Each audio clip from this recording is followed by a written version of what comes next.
parole pescate tra i rottami della storia fanno bene a chi rischia di perdere la stabilità dei legami. Stefano, lo scirocco graffia le case di pace di Ganzirri e Torrefaro, mentre lo stretto si frantuma in 1000 viottoli di una lunga via lattea.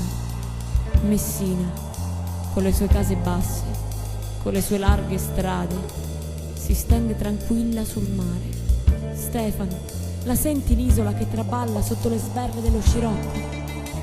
Se ne viene muto muto il cascettone e ci ottenebra il cervello, ci torce le ossa.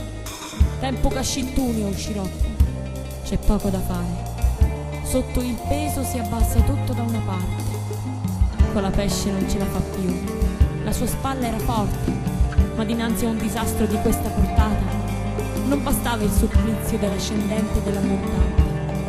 Una volta scende e una volta sale. Oggi scende di qua e domani sale di là. Ma che siamo fatti di ferro?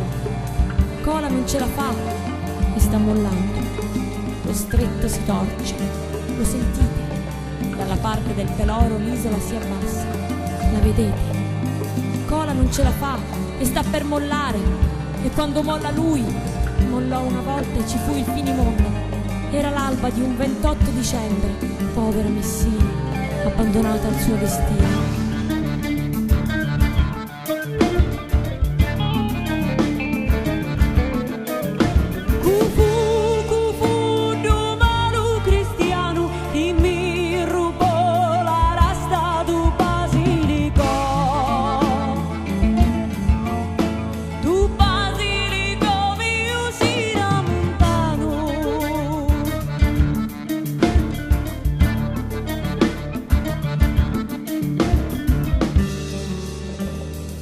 Stefano, lo sai che le tue parole in quella tua sintassi scompaginata ci servono per interrogare le nubi.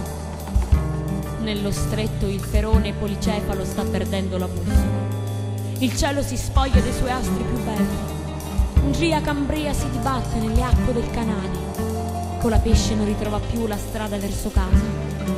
Non c'è pace per questa città. Prima di andarvene, guardate Messina per l'ultima volta. Figlia cara, sentitela come piange sotto la luna. Era la nostra città, era una rasta di Basilicata.